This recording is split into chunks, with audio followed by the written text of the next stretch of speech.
ሰላም ጤና ይስጥልን ተመልካቾቻችን ከአንከር ሚዲያ ዝግጅት ክፍል ያክብሮ ሰላምታችን እናቀርባለን። በኢትዮጵያ ባለው የፋኖ ትግል አንጻር ያሉትን ነገሮች በተመለከተ ከአማራ ፋኖ ለደቡብ አማራ ቀጠና አሳምነው ህዝብ ግንኙነት ክፍል ኃላፊ ከአርበኛ አብደላ እንድሪስ ጋር የምናደርገው ቆይታ ነው። አሁን በቀጥታ ከአብደላ ጋር የምናደርገው እንድትከታተሉ እንጋብዛለን። አብደላ በጣም አመሰግናለሁ። ረጅም ጊዜ ሆኖናል። እንዴት ሰነበትክ? አመሰግናለሁ መሳይ። እንዴት ሰነበታችሁ? ሰላም ነን። እንግዲህ አብደላ እንዴት እንደምጀምር አላቅም። ያው ብዙ ነገሮች እየሆኑ ነው ያሉት። ሰሞኑን ከምንሰማቸው በተለይ ከአገዛዙ መንደር የምንሰማቸው ጀነራሎቹ በየከተማው ህዝቡን እየሰበሰቡ ነው ያሉት።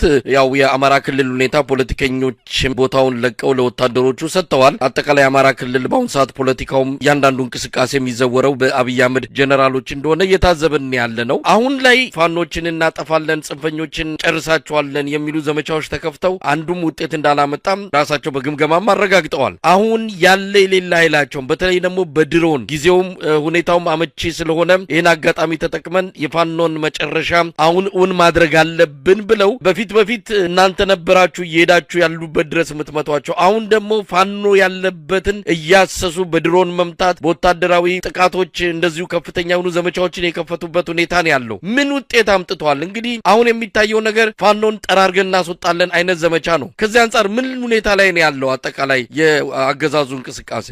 ከወቅታዊ ተጋድሎ እንቅስቃሴዎች ጋር በተያያዘ በእናንተ ቀጠና ምን እንቅስቃሴዎች ጎላ ብለው ይጠቀሳሉ?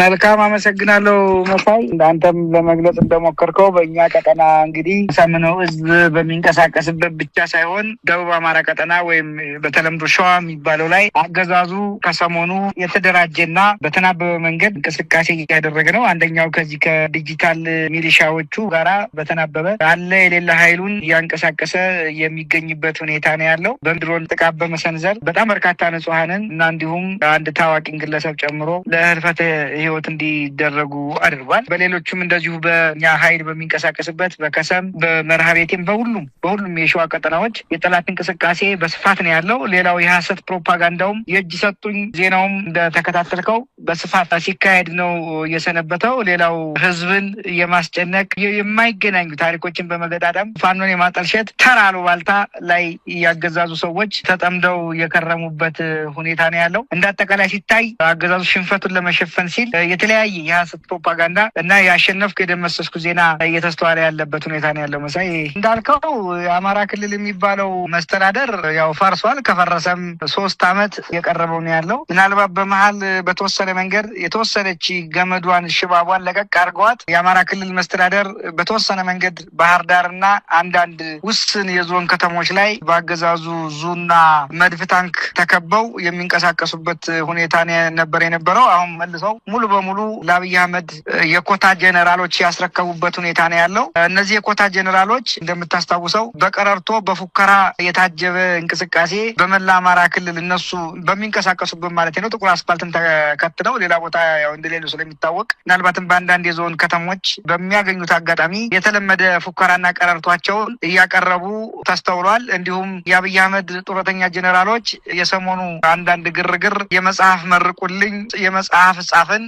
አይነት ዲስኩሮችን እያየን ያለንበት ሁኔታ ነው ያለው። የሆነ ሆኖ አገዛዙ በትክክልም እንደተሸነፈ ያው አምነዋል። ለምሳሌ ከሰሞኑ የአብይ አህመድ ጡረተኛ ጀነራል የሆነው አለምሸት ደግፍ የሚባል ሰው የአማራ ፋኖ እያሳረፈ ያለውን ጡጫ በደንብ አድርጎ አቅርቧል። ካነሳቸው ነጥቦች ውስጥ የሽምቅ ውጊያ ምን አይነት ከባድ እንደሆነ በተለይም ይሄንን ለመቋቋም እንዳልቻሉ እያየንበት ሁኔታ ነው ያለው። ሌላው የአማራ ህዝብ አሁን ባለው ሁኔታ ወደ ትግል የተነሳበት እውነተኛ ኮዝ እንዳለም እነሱም አምነዋል። በንግግሩ ላይ ምንድነው ለመታዘብ የቻልኩት እንደዚህ አይነት ቀውስ ውስጥ ዓለም አቀፍ ተሞክሮዎችን ነው ሲያቀርብ የነበረው። እንግዲህ አለምሸት ደግፌ ማለት እስካሁን ድረስ ያለ ያው አጎንባሽ ጄኔራል ነው። በእርግጥ በእውቀቱ ብዙ የሚታማ አይደለም። ቴዎሬቲካል በሆነው መንገድ ያው ሰውየው ሞራል የሌለው ሰው ነው እንጂ ሲያቀርብ 80% የሚሆነውን በእንደዚህ አይነት ውጊያ ውስጥ የፖለቲካዊ ጥያቄዎች ሲኖሩ ነው በሚል የአማራን ህዝብ ጥያቄ ፍጹም ሌጂቲሜት መሆኑን በአደባባይ ያመነበት ሁኔታ እንዳለ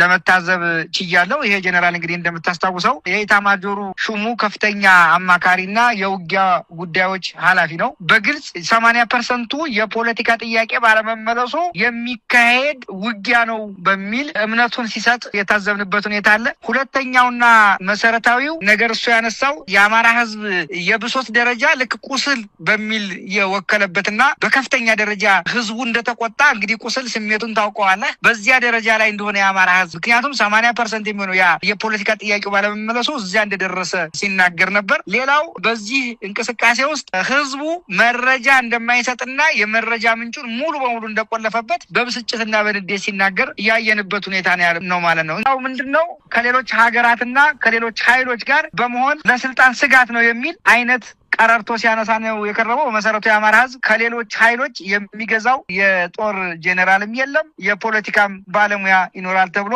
አይታሰብም። ሌላው ከዚህ ከዲጂታል ሚሊሻዎቹ ጎን ለጎን ወደ ብልጽግና አዲስ የገበሩ ኃይሎችም የአማራ ፋኖን ሲያጠለሹ የአማራ ህዝብንም በጅምላ ሲሳደቡ ያየንበት ሁኔታ ነው ያለው።